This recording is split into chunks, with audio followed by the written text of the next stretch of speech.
Trader Joe's, with Whole Foods, Jewel, and a number of others, put in the Green City Market, where when they have food that they can't no longer sell, but it still is in good condition, for a good enough condition for a pantry, it's healthy and reasonably attractive. We have 4 vans, and those vans are out 6 days a week picking up stuff from grocery stores. So we are in a way conserving food that otherwise would be, we hear a lot about food wasted in the United States, and that's a huge factor. But we have found a way to, in our neighborhoods at least, to take advantage of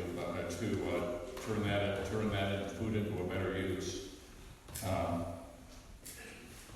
Our largest donor, in fact, are 2 Trader Joe's grocery stores. They give us, at this point, over $1 million a year in retail value of food and flowers. When you come to the pantry, the flowers are kind of one of our hallmarks. When you come to the pantry, right as soon as you walk in, there is a huge wall with shelves with bouquets of flowers on them. And our goal is that every client on the way out the door after they get their food will pick out flowers and get to take something home, get to take some home for themselves. That's something that people that come to the pantry, really, our clients cannot really do that, on their own. That's a little bit too of a luxury too far. But nearly all the work of the pantry is done by volunteers. We have a fairly small staff, maybe in the range of 15 or 15 to 20 at this point, which is more than we used to have. But we also, in our most recent year, we had 4,000 volunteers. Now, out of that group, we have a core group of about 1,500 that are repeating, and these are people that are actually signed up. You sign up on our website now to become a volunteer, and then you just go out and sign up for the next shift you want to come to. And so those are really the core people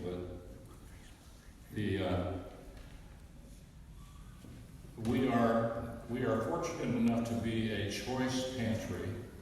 Our clients do not have a lot of options they don't have choice in a number of areas of their lives, but we are lucky enough that people can come and we just say, get what you want, because and there'll be plenty of, quite a variety to pick from.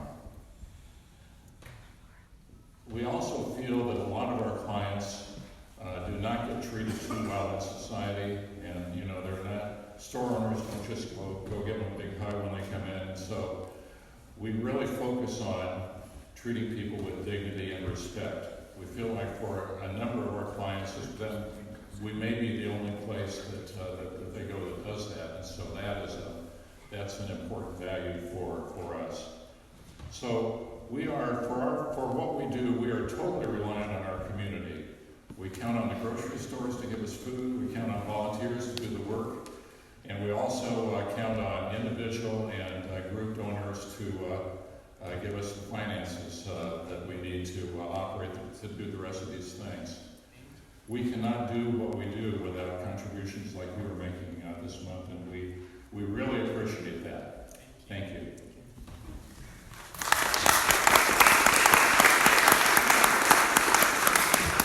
Thank you for your work. On our last Sundays of the month, we will be hearing as well from a chair of a committee, knowing that the work of this church happens in terms of our community doing work outside of our church, and also the work that we do inside. And so we have a brief announcement from our friends at Close.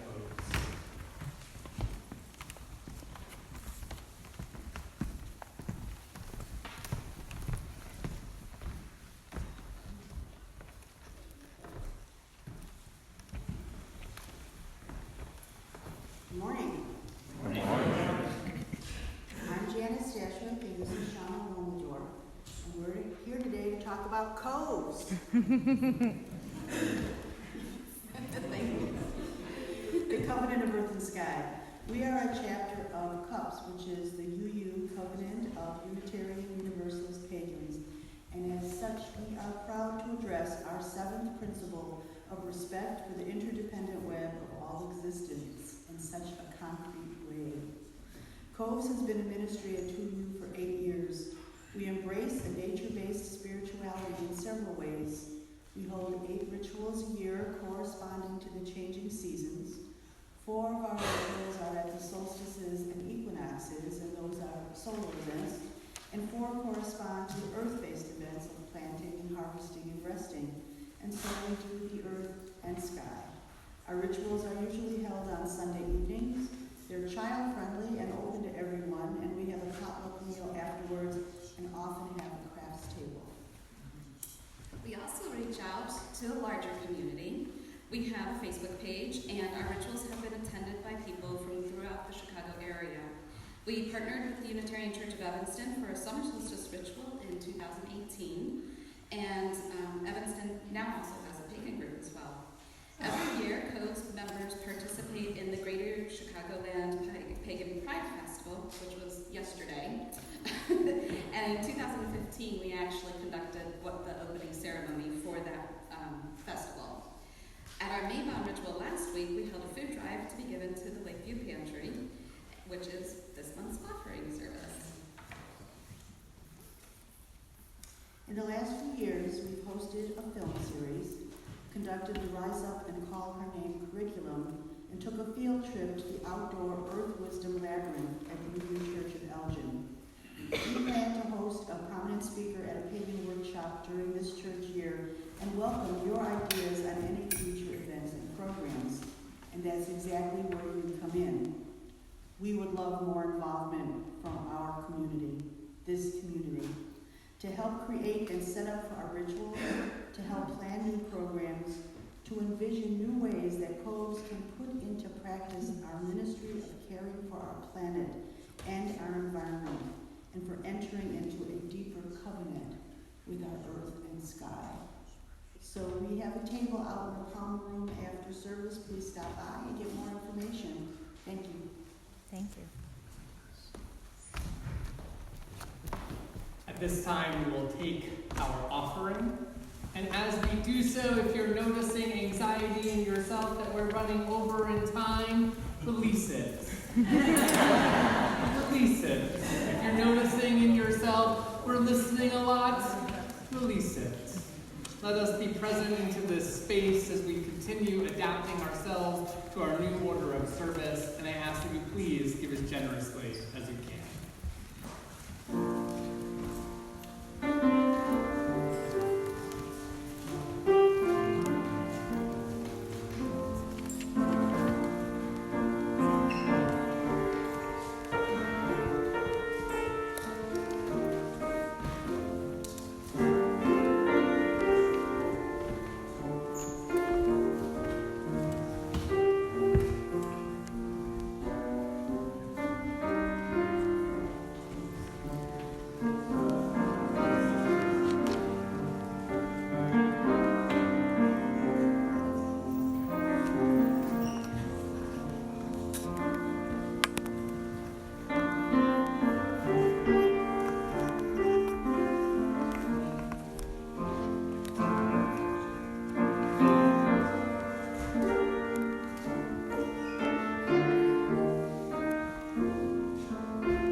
I invite you to join me in reading our offertory response. This church is the community of ourselves. Its energy and resources are our energy and resources. Its wealth is what we share. As we contribute to the life of this community, we affirm it and enable its participation in the larger world around us. Please join me in the spirit of prayer or meditation. Let's begin breathing together.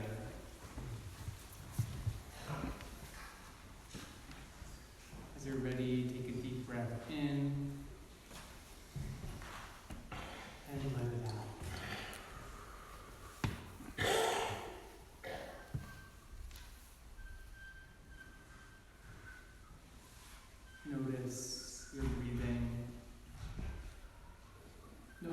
breaths of those around you.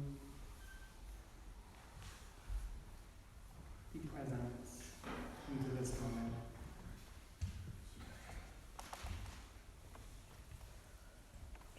We begin in thanks. Thankful for the breath in our lungs, the beauty of our earth, and the strength of this community. We hold in our hearts those who care for family and ill health, those who live with grief or chronic pain, those struggling with addiction or illness seen and unseen. We are with you.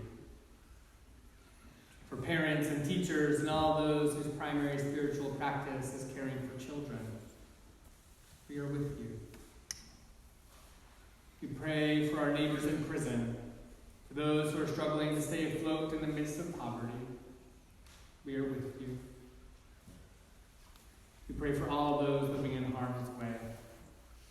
We pray for our planet and commit to work that will lead us away from the harms of climate chaos. We pray that wisdom, compassion, and empathy guide the leaders of our world. May they and we be instruments of a just and lasting peace. Our lives are blessed by those who knowingly, with curiosity and courage, face their final days. We pray a special prayer of celebration this morning for our Jewish neighbors honoring the new year, beginning the high holidays with Rosh Hashanah. May all of those observing feel the joy of possibility in the new year ahead. We pray this morning for our own Dick Lively, who is struggling. His health is struggling, body is struggling. We hold him close in our hearts. Into this shared silence, I invite you now to speak the name of anyone you wish to lift up into the loving support of this community.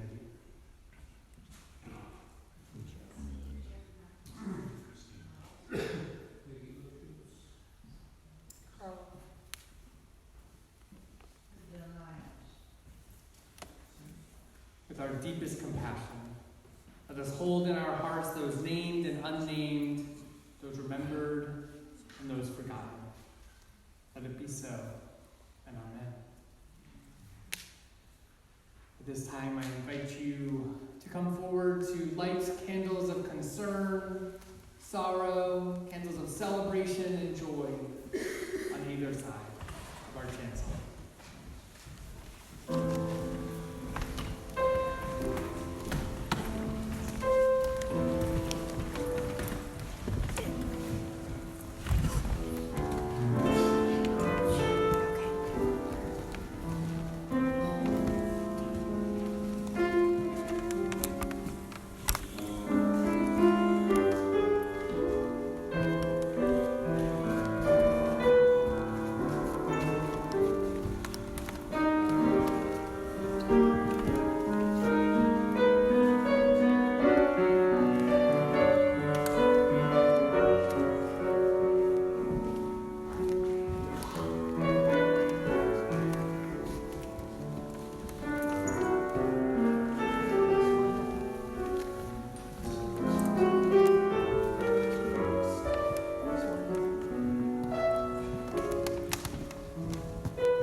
quiet in our hearts.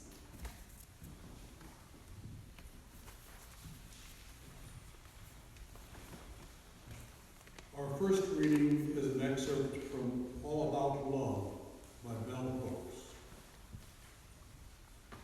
Awakening to love can happen only as we let go of our obsession with power and domination. Culturally, all spheres of American life, politics, religion, the workplace, domestic households, intimate relations, should and could have as their foundation a love ethic, and the underlying value of a culture and its ethical shape, are informed by the way we speak and act. A love ethic presupposes that everyone has the right to be free to live fully and well. To bring a love ethic to every dimension of our lives, our society would need to embrace change. At the end of The Art of Loving, Eric Fromm affirms that important and radical changes are necessary if love is to become a social and not a highly individualistic, marginal phenomenon. Individuals who choose to love can and do alter our lives in ways that honor the primacy of a love ethic. We do this by choosing to work with individuals we admire and respect, by committing to give our all to relationships, by embracing a global vision wherever we see our lives and our fate as intimately connected to those of everyone else on the planet.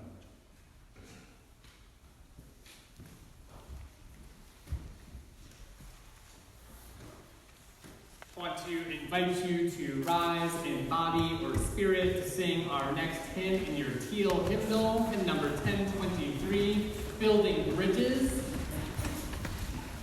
I was thinking we would try doing this at a round without Amanda. My confidence is lacking. So, should you decide to round it yourself, you are welcome to. However, we will sing it through together 3 times. And should you be moved to round it, you are welcome.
Take care of your soul in these blueberries, brisk walks, and back roads.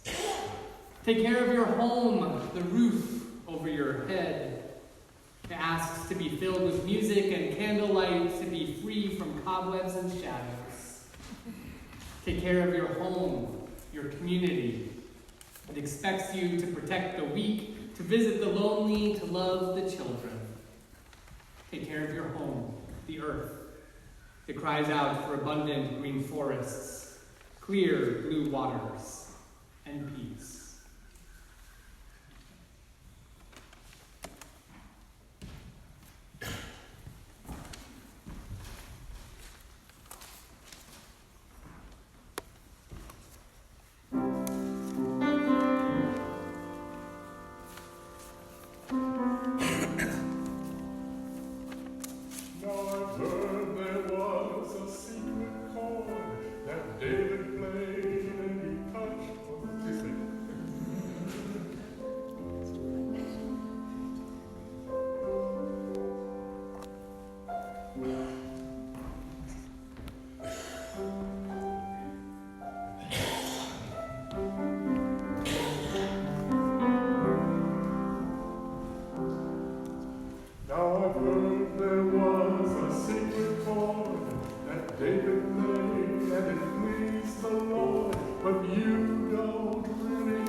Hallelujah.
relationships. Embracing a global vision wherein we see our lives and our fate as intimately connected to those of everyone else on the planet. These are the words from Bell Hooks as she calls upon us to create a love ethic, to strengthen our communities and to sustain our relationships. It is no easy task. This month we're talking about what it means to be a people of expectation. How are we as Unitarian Universalists going to live into this practice? How are we as a worshiping community at 2U going to be clear about what our expectations are of each other? I think it's fair to say that all communities have expectations for those who are part of it. Sometimes those expectations are set collectively, are clearly communicated, and other times they're simply set by those who are in charge, making those expectations known for others. Some of you may recall the movie Mean Girls.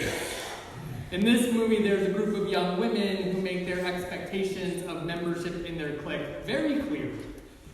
While I never seem to remember all the rules, I can remember clearly one of their commanding points, that on Wednesdays, we wear pink. Unfortunately, I don't think the cliques in Mean Girls were really embracing a love ethic that Bell Hooks was encouraging us to try on. But what might it look like to create community guidelines based on a recognition that everyone in the community has value? And we all have needs to be met in order to live most fully into ourselves and into the possibilities of that community. As a youth in our faith, we were constantly spending time together at starts of meetings, conferences, and gatherings of any kind to create a covenant that we would use to guide how we wanted to be with each other during our time together. The covenant was always created by those gathered. We would sit around in a circle, one person usually standing up with the butcher paper and marker, holding the space for us all to articulate what it was that we needed to be present in that space. We created these so many times that often the desires would roll quickly off the tongue. Not dissimilar from our young people this morning. One person would call out the need for respect. Another would encourage us to engage in conflict lovingly. Someone else would highlight our need for confidentiality, which inevitably then another person would add, for them that means we share what is learned, not what is said, recognizing that my story is mine, your story is yours. The list would go on, and we always seem to come up with a creative acronym. Something that many of us UUs are pretty good at. And I have two favorites that I can remember. One was WAIT, W-A-I-T, an invitation to ask oneself, why am I talking? Another was one that maybe you're already thinking we should use today, but you're stuck without that, is ELMO. Enough. Let's move on. It was helpful to come up with fun acronyms for those expectations that were a bit more challenging than others. And it would be easier to remind people to come into them when we could joke a little bit about it. It can be hard to push back against someone who's taking up a lot of space. Oh, we have a whole story happening over here. I hope not everyone notices it happened. But it is hard to encourage people to be quiet and listen to others when they're taking up all that space. Adding humor and offering tools that can be turned to has the possibility of strengthening the community's capacity to maintain the expectations that are being set together. What do you need? What do you need to be healthy and present in our community? What is it that would make this space one that could hold you in love and invite you to grow? What do you need in order to have hard conversations, to deepen your spirituality, to have the capacity to lean in when you might otherwise want to back away? Take a moment to think about it. Breathe into it.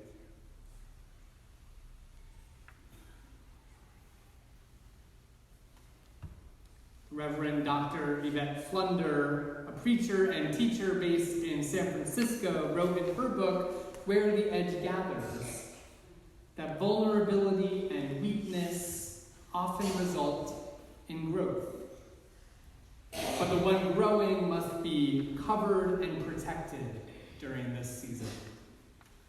At the point of greatest vulnerability, we are most accessible, compassionate, and interdependent on each other and dependent on God. Sustaining community requires an understanding of the ebb and flow of the growth cycle and the provision of a safe place to go through these cycles together. Whether or not you connect with the language of God, the call from Reverend Flunder is clear. We must do the work of protecting one another and turning to that which feels greater than us, the divine, however we understand it, and to use that to sustain these communities.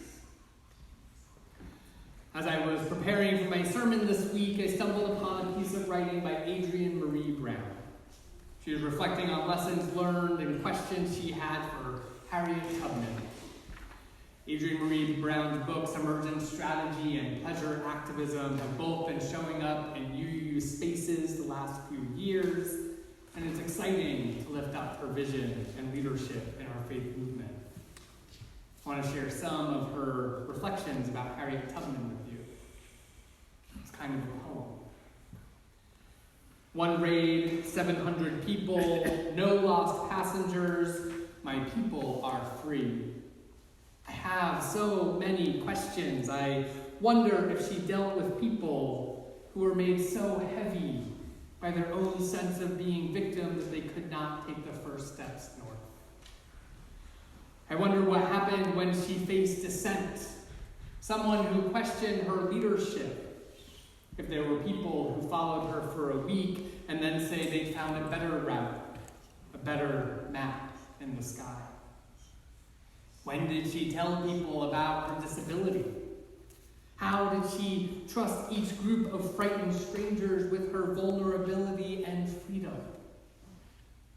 Did she ever feel imposter syndrome? Oh, what do I know about the way to freedom? I've only been that way twice. If she ever wanted the recognition of the name Moses, if she longed just to do her work unseen. How did she survive the heart betrayal of her husband, who found another wife while she was working on his freedom, who rejected her when she returned to him? Who else did she love? How did she know to sing as a strategy? How did she choose the song, the pace? What did she sound like?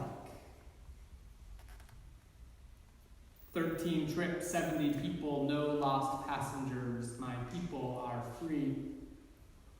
Or is it 19 trips, 300 people, no lost passengers, my people are free?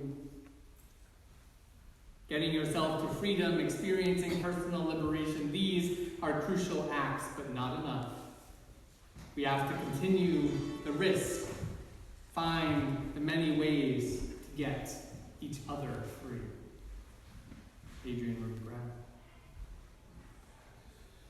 Being in community and creating shared covenant and expectations does not mean that we are without leadership. When we have a shared expectation of freedom, a shared expectation of liberation, a shared expectation of a community that cares for each other, we can welcome and align with leadership that shares that vision and helps us give life to it. Harriet Tubman reminds us that in our full humanness, we can still lead.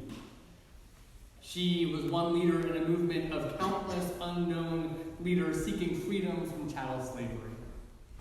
Her vision was one shared by many, and she did all she could to live into that vision, risking herself over and over again. When we imagine what we need from our community to live into our shared expectations, what might we learn from Harriet Tubman's leadership? Knowing that things will be uncomfortable at times on our journey towards freedom, how do we trust leaders who share our vision to help us live into the promises we make to one another?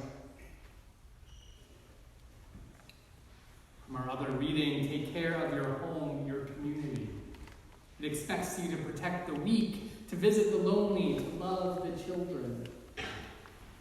For those of us in the congregation who may be searching for a more scientific answer to fulfilling community expectations, I offer something for you as well.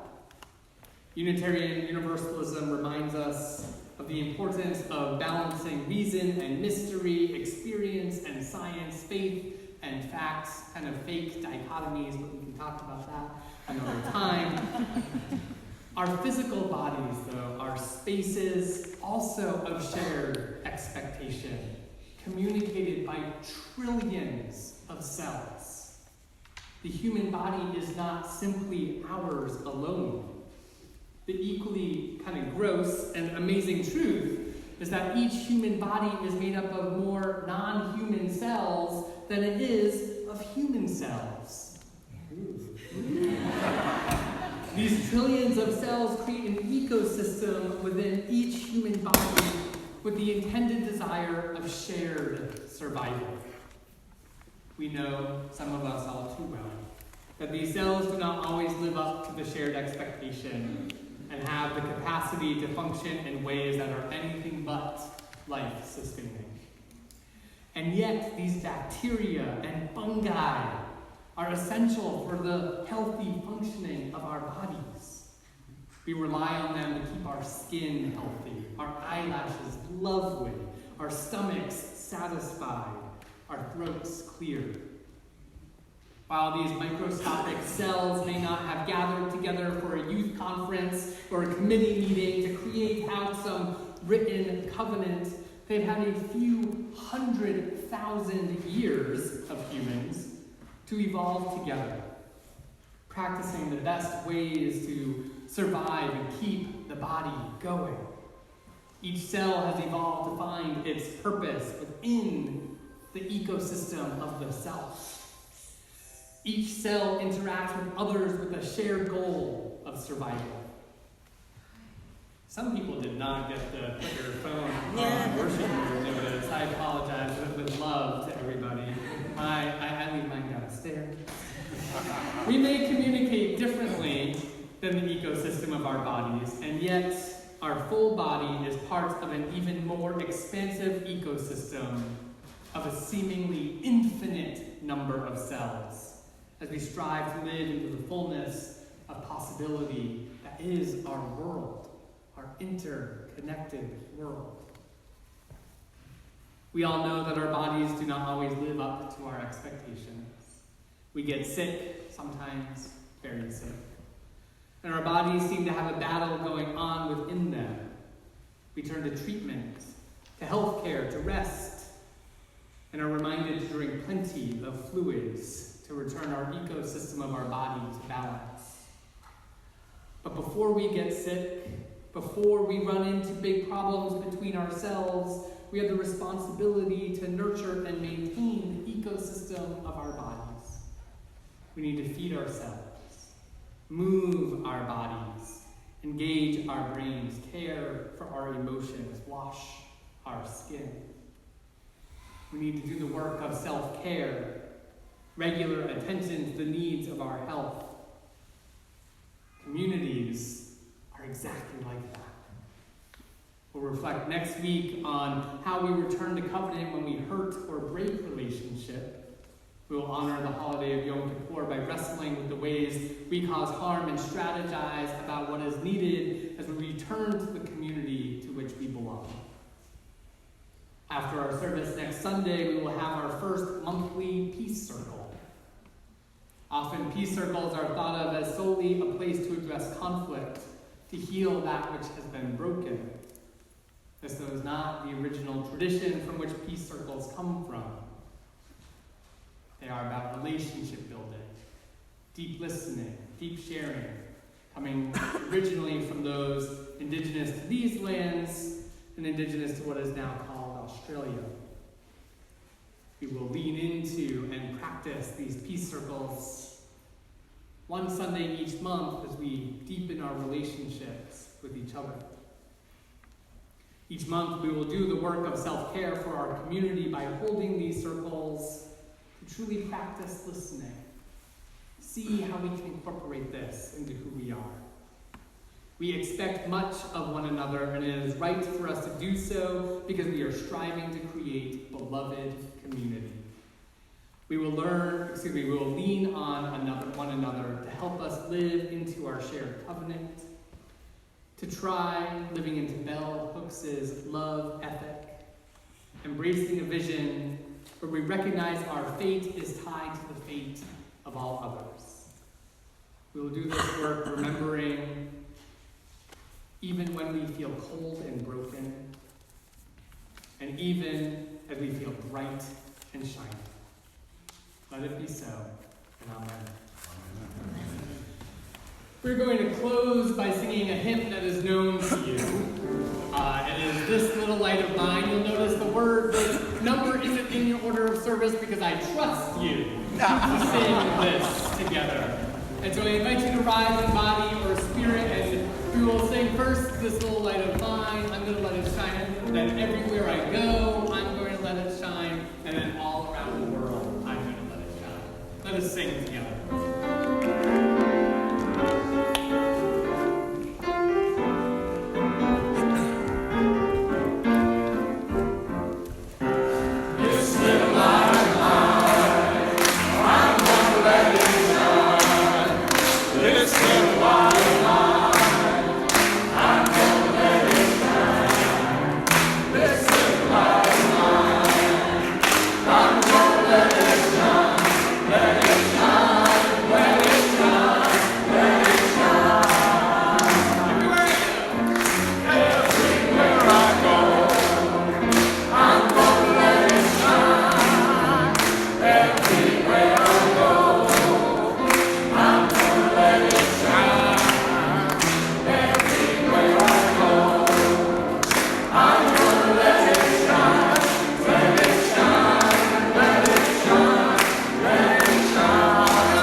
This week.